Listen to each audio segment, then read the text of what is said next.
ini dia. Kalau untuk individu, ya maka harapannya kita bisa membuat anggaran pribadi, Bapak Ibu, menyisihkan uang yang kita gunakan untuk bisa mengalokasikan uang menabung, deposito, membeli obligasi, membeli tadi sukuk, membeli emas. Karena pengembalian investasi juga berbeda-beda kan. Kalau emas ya kita jual gitu ya Bapak Ibu dengan harga harga eh, harga saat ini gitu ya misalnya pasti dengan harga kita belinya tahun lalu ya itu menjadi investasi yang menguntungkan gitu. Tapi kalau misalnya tabungan, deposito, nah itu ya kita memperoleh bunga gitu ya. Nah, berikutnya juga untuk individu kita mempertimbangkan ya resiko untuk saham, reksadana, emas, dolar dan lain sebagainya gitu. Kalau Bapak Ibu lihat krisis 98 gitu ya. Orang-orang yang ngekip dolar itu kayak mendadak gitu ya Bapak Ibu ya. Karena dolarnya langsung melambung tinggi. Sementara mereka sudah melakukan investasi di sebelum-sebelumnya. Nah, kemudian nah penting untuk kita juga tidak melakukan utang berlebih. Hindari hidup konsumtif gitu ya Bapak Ibu ya untuk mengelola keuangan itu. Jangan gengsi-gengsi lah gitu. Karena kalau kita gengsi, problem tuh. Kita akhirnya karena gengsinya kita masuk ke pinjaman online. Dan itu yang sekarang lagi jadi masalah oleh banyak orang. Karena apa? Cairnya cepat, tapi kita bayarnya juga bahkan bisa lebih dari yang ditentukan.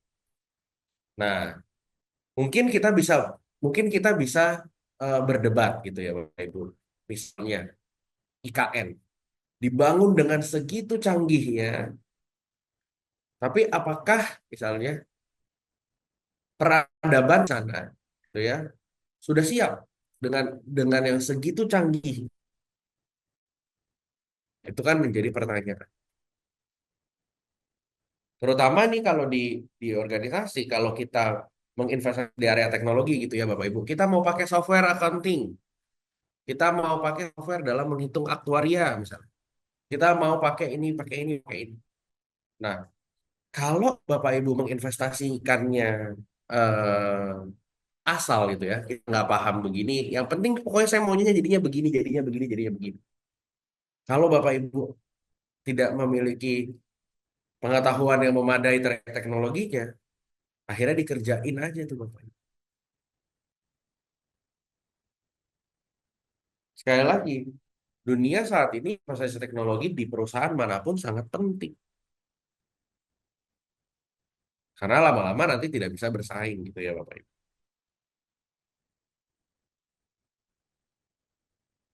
Yang berikutnya adalah keuangan organisasi. Ini Bapak Ibu saat ini lagi ngetren sekali pelatihan-pelatihan. Nih kebetulan kemarin persis saya diminta untuk membawakan di Kalbe Farma TBK.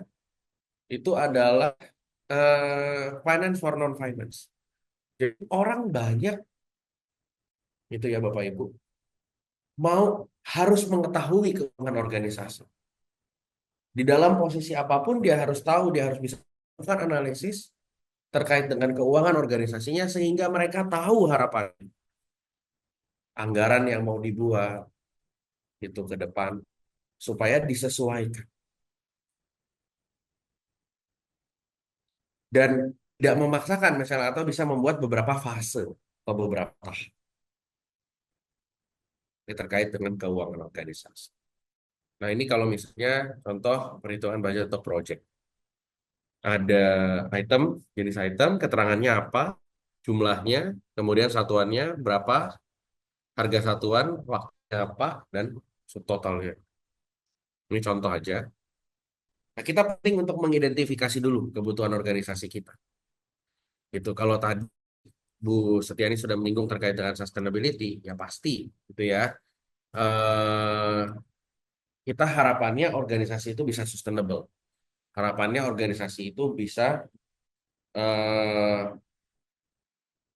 kita bisa mengcover ke semua kebutuhan organisasi. Bukan tidak mungkin kita harus melakukan identifikasi dulu Bapak Ibu di organisasi ini. Kebutuhannya ini, dan lalu lakukan priority dalam melakukan perencanaan ini.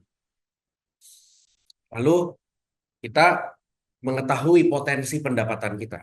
Oke, bukan hanya uang yang bisa kita habiskan, tapi kita pendapatan kita dari mana? Apakah satu sumber saja, gitu ya? Misalnya kalau dalam organisasi, apakah ada jasa yang diberikan, atau kalau dari pribadi, apakah kita hanya bergantung pada gaji? Gitu. Karena kalau kita sudah mengetahui potensi pendapatan dan potensi pengeluaran, akan lebih mudah. Perencanaan keuangan, ya, itu juga menjadi salah satu hal yang eh, bisa digunakan sebagai kontrol, Bapak Ibu. Jadi saat kita sudah realisasi anggaran dan lain sebagainya, itu menjadi sebuah kontrol, Bapak Ibu. Apakah sudah actual versus budgetnya sudah sesuai? Kalau tidak sesuai, kalau ada yang belum sesuai, harus diapakan? Bagaimana pemanfaatannya? Nah, kemudian eh, ya pasti melakukan manajemen kelola tata kelola keuangan. Dan satu hal lagi yang penting ketika kita melakukan eh, perencanaan keuangan adalah kita harus tahu strategic objektif. Itu ya Bapak Ibu. Rencana sasaran strategis. Kita mau sampai di mana organisasi kita ini berdiri. Bapak Ibu mau sampai berapa tahun lagi rumahnya lunas misalnya. Atau Bapak Ibu mau mengambil rumah nih di tahun depan. Saya harus bagaimana melakukan perencanaan keuangan saya.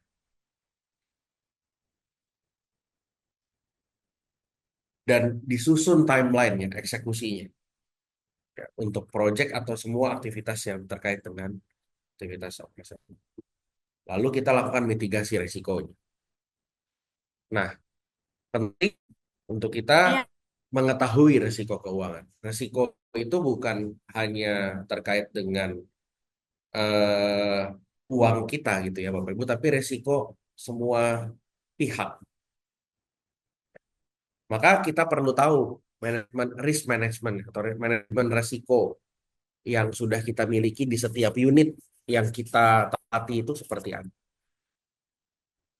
Resiko apa sih sebenarnya bisa menjadi dasar pertimbangan bagi seorang top management agar bisa memahami faktor yang bisa menyebabkan terjadinya risiko. Yang kedua, bagaimana melakukan pengelolaan terhadap risiko itu. Jadi kalau risiko tadi misalnya investasi kita nggak dibayar gitu ya, mana mengelola risikonya? Karena apa? Pengelolaan risiko adalah bagian yang sangat penting dalam sebuah perusahaan untuk bisa menjamin kelangsungan jangka panjang.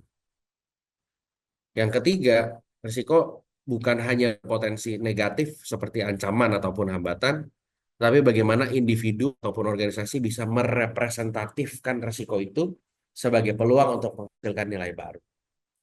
Nah, jadi Bapak Ibu, kalau kita misalnya mau mengajukan anggaran belanja begini, ternyata ditolak, tentu jangan kita berkecil hati. Bagaimana?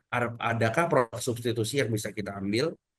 Kalau nggak ada produk substitusi, berarti berapa lama harus kita menunggu? Kestabilan apa yang akan terganggu? Bagaimana mitigasinya? Baru seperti itu. Risiko sendiri karena harus berhubungan dengan setiap keputusan yang diambil untuk bisa membangun strategi perencanaan ke depan. Nah, untuk investasi yang cerdas sendiri, itu adalah salah satunya adalah bagaimana Bapak Ibu tahu bahwa perusahaan yang terdaftar di Otoritas Jasa Keuangan. Karena apa?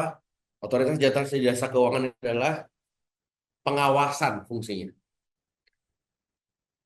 Jadi kalau investasi, makanya Bapak Ibu sering mendengar mungkin ya, terdaftar dan diawasi oleh OJK.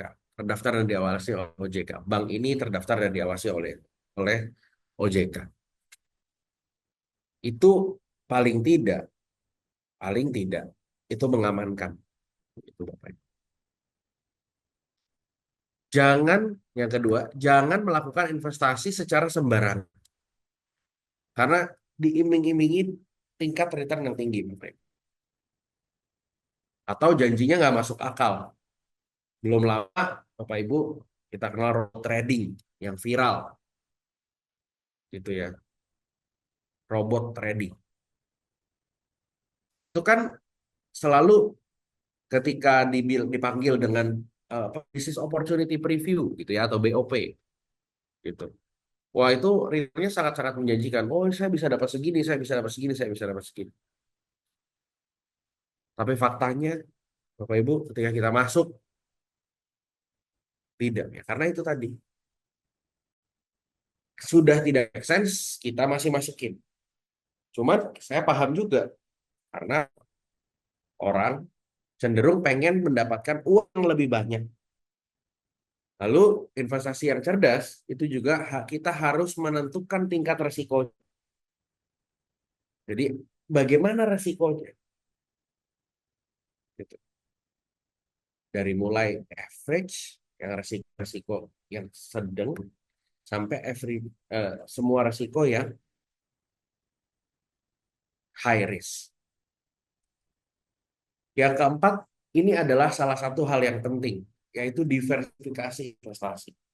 Kalau tidak menaruh di satu tempat. Jadi jangan gitu ya Bapak Ibu, hanya naruh di emas saja. Jangan hanya naruh di dolar saja.